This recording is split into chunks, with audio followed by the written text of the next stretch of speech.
Frankenstein by Mary Shelley, Volume 1, Chapter 5. Clerval then put the following letter into my hands. To V. Frankenstein. My dear cousin, I cannot describe to you the uneasiness we have all felt concerning your health. We cannot help imagining that your friend Clerval conceals the extent of your disorder, for it is now several months since we have seen your handwriting, and all this time you have been obliged to dictate your letters to Henry. Surely, Victor, you must have been exceedingly ill, and this makes us all very wretched, as much so nearly as after the death of your dear mother. My uncle was almost persuaded that you were indeed dangerously ill, and could hardly be restrained from undertaking a journey to Ingolstadt. Clerval always writes that you are getting better. I eagerly hope that you will confirm this intelligence soon in your own handwriting, for indeed, Victor, we are all very miserable on this account. Relieve us from this fear, and we shall be the happiest creatures in the world. Your father's health is now so vigorous that he appears 10 years younger since last winter. Ernest also is so much improved that you would hardly know him. He is now nearly 16 and has lost that sickly appearance which he had some years ago. He has grown quite robust and active. My uncle and I conversed a long time last night about what profession Ernest should follow. His constant illness when young has deprived him of the habits of application, and now that he enjoys good health he is continually in the open air, climbing the hills or rowing on the lake. I therefore proposed that he should be a farmer, which you know, cousin, is a favorite scheme of mine. A farmer's is a very healthy, happy life, and the least hurtful, or rather the most beneficial profession of any. My uncle had an idea of his being educated as an advocate, that through his interest he might become a judge. But besides that he is not at all fitted for such an occupation, it is certainly more creditable to cultivate the earth for the subsistence of man, than to be the confidant, and sometimes the accomplice of his vices, which is the profession of a lawyer. I said that the employments of a prosperous farmer, if they were not a more honorable, they were at least a happier species of occupation than that of a judge, whose misfortune it was always to meddle with the dark side of human nature. My uncle smiled and said that I ought to be an advocate myself, which put an end to the conversation on that subject. And now I must tell you a little story that will please and perhaps amuse you. Do you not remember Justine Moritz? Probably you do not. I will relate her history, therefore, in a few words. Madame Moritz, her mother, was a widow with 4 children, of whom Justine was the third. This girl had always been the favorite of her father, but through a strange perversity her mother could not endure her, and after the death of M. Moritz, treated her very ill. My aunt observed this, and when Justine was 12 years of age, prevailed on her mother to allow her to live at her house. The republican institutions of our country have produced simpler and happier manners than those which prevail in the great monarchies that surround it. Hence there is less distinction between the several classes of its inhabitants, and the lower orders being neither so poor nor so despised, their manners are more refined and moral. A servant in Geneva does not mean the same thing as a servant in France and England. Justine, thus received in our family, learned the duties of a servant, a condition which, in our fortunate country, does not include the idea of ignorance, and a sacrifice of the dignity of a human being. After what I have said, I dare say you well remember the heroine of my little tale, for Justine was a great favorite of yours, and I recollect you once remarked that if you were in an ill humor, one glance from Justine would dissipate it, for the same reason that Ariosto gives concerning the beauty of Angelica. She looked so frank-hearted and happy. My aunt conceived a great attachment for her, by which she was introduced to give her an education superior to that which she had at first intended. This benefit was fully repaid. Justine was the most grateful little creature in the world. I do not mean that she made any professions. I never heard one pass her lips, but you could see by her eyes that she almost adored her protectress. Although her disposition was gay, and in many respects inconsiderate, yet she paid the greatest attention to every gesture of my aunt. She thought her the model of all excellence, and endeavored to imitate her phraseology and manners, so that even now she often reminds me of her. When my dearest aunt died, everyone was too much occupied in their own grief to notice poor Justine, who had attended her during her illness with the most anxious affection. poor Justine was very ill, but other trials were reserved for her. One by one her brothers and sister died, and her mother, with the exception of her neglected daughter, was left childless. The conscience of the woman was troubled. She began to think that the deaths of her favorites was a judgment from heaven to chastise her partiality. She was a Roman Catholic, and I believe her confessor confirmed the idea which she had conceived. Accordingly, a few months after your departure for Ingolstadt, Justine was called home by her repentant mother. Poor girl! She wept when she quitted our house. She was much altered since the death of my aunt. Grief had given softness and a winning mildness to her manners, which had before been remarkable for vivacity. Nor was her residence at her mother's house of a nature to restore her gaiety. The woman was very vacillating in her repentance. She sometimes begged Justine to forgive her unkindness, but much oftener accused her of having caused the deaths of her brothers and sister. Perpetual fretting at length threw Madame Moritz into a decline, which at first increased her irritability, but she is now at peace forever. She died on the first approach of cold weather, at the beginning of this last winter. Justine has returned to us, and I assure you I love her tenderly. She is very clever and gentle, and extremely pretty. As I mentioned before, her mien and her expressions continually remind me of my dear aunt. I must say also a few words to you, my dear cousin, of little darling William. I wish you could see him. He is very tall of his age, with sweet laughing blue eyes, dark eyelashes, and curling hair. When he smiles, 2 little dimples appear on each cheek, which are rosy with health. He has already had 1 or 2 little wives, but Louisa Byron is his favorite, a pretty little girl of 5 years of age. Now, dear Victor, I dare say you wish to be indulged in a little gossip concerning the good people of Geneva. The pretty Miss Mansfield has already received the congratulatory visits on her approaching marriage with a young Englishman, John Melbourne, Esquire.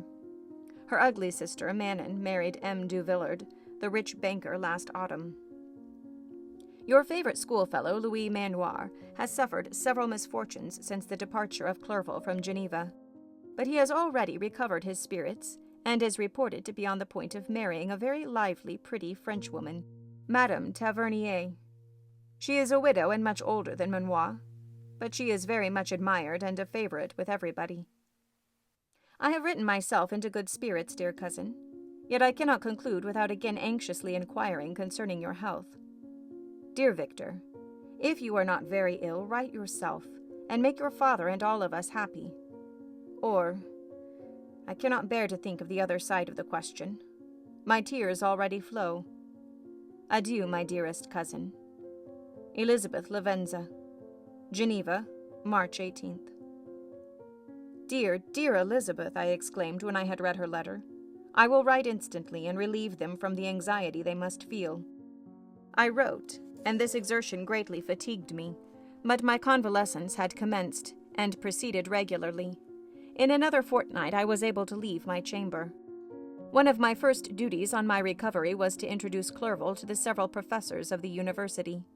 In doing this I underwent a kind of rough usage, ill befitting the wounds that my mind had sustained. Ever since the fatal night, the end of my labors and the beginning of my misfortunes, I had conceived a violent antipathy even to the name of natural philosophy. When I was otherwise quite restored to health, the sight of a chemical instrument would renew all the agony of my nervous symptoms. Henry saw this and had removed all my apparatus from my view. He had also changed my apartment, for he perceived that I had acquired a dislike for the room which had previously been my laboratory. But these cares of Clerval were made of no avail when I visited the professors.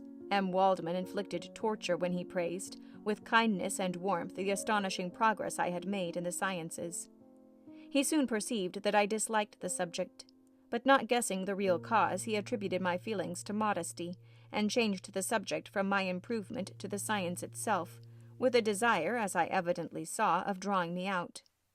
What could I do? He meant to please, and he tormented me.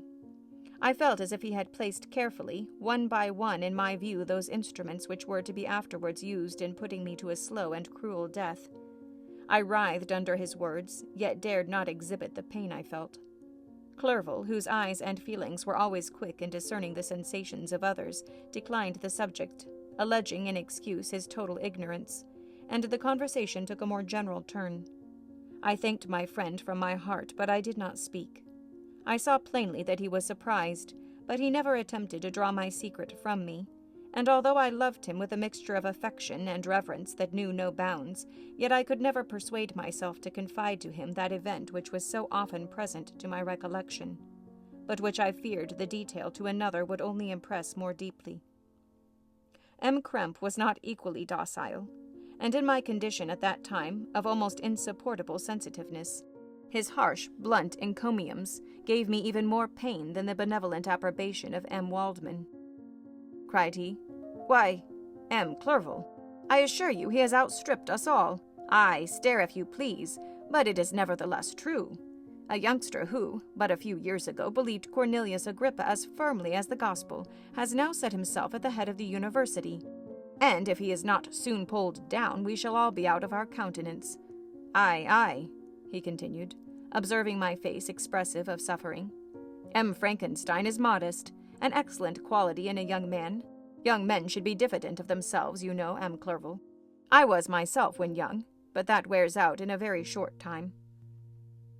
M. Krempe had now commenced an eulogy on himself, which happily turned the conversation from a subject that was so annoying to me. Clerval was no natural philosopher. His imagination was too vivid for the minutiae of science. Languages were his principal study, and he sought, by acquiring their elements, to open a field for self-instruction on his return to Geneva. Persian, Arabic, and Hebrew gained his attention, after he made himself perfectly master of Greek and Latin. For my own part, idleness had never been irksome to me, and now that I wished to fly from reflection and hated my former studies, I felt great relief in being the fellow pupil with my friend, and found not only instruction but consolation in the works of the Orientalists. Their melancholy is soothing, and their joy elevating to a degree I never experienced in studying the authors of any other country. When you read their writings, life appears to consist in a warm sun and garden of roses, in the smiles and frowns of a fair enemy, and the fire that consumes your own heart. How different from the manly and heroical poetry of Greece and Rome. Summer passed away in these occupations, and my return to Geneva was fixed for the latter end of autumn. But being delayed by several accidents, winter and snow arrived, the roads were deemed impassable, and my journey was retarded until the ensuing spring. I felt this delay very bitterly, for I longed to see my native town, and my beloved friends. My return had only been delayed so long from an unwillingness to leave Clerval in a strange place, before he had become acquainted with any of its inhabitants. The winter, however, was spent cheerfully, and although the spring was uncommonly late, when it came its beauty compensated for its dilatoriness. The month of May had already commenced, and I expected the letter daily which was to fix the date of my departure, when Henry proposed a pedestrian tour in the environs of Ingolstadt, that I might bid a personal farewell to the country I had so long inhabited. I acceded with pleasure to this proposition. I was fond of exercise, and Clerval had always been my favorite companion in the rambles of this nature that I had taken among the scenes of my native country. We passed a fortnight in these perambulations. My health and spirits had long been restored, and they gained additional strengths from the salubrious air I breathed, the natural incidents of our progress, and the conversation of my friend. Study had before secluded me from the intercourse of my fellow creatures, and rendered me unsocial. But Clerval called forth the better feelings of my heart. He again taught me to love the aspect of nature, and the cheerful faces of children. Excellent friend! How sincerely did you love me and endeavor to elevate my mind until it was on a level with your own. A selfish pursuit had cramped and narrowed me until your gentleness and affection warmed and opened my senses. I became the same happy creature who, a few years ago, loving and beloved by all, had no sorrow or care.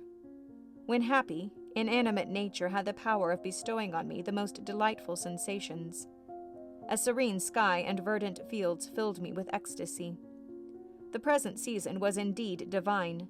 The flowers of spring bloomed in the hedges while those of summer were already in bud.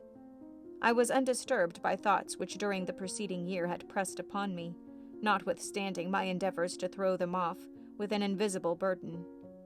Henry rejoiced in my gaiety and sincerely sympathized in my feelings.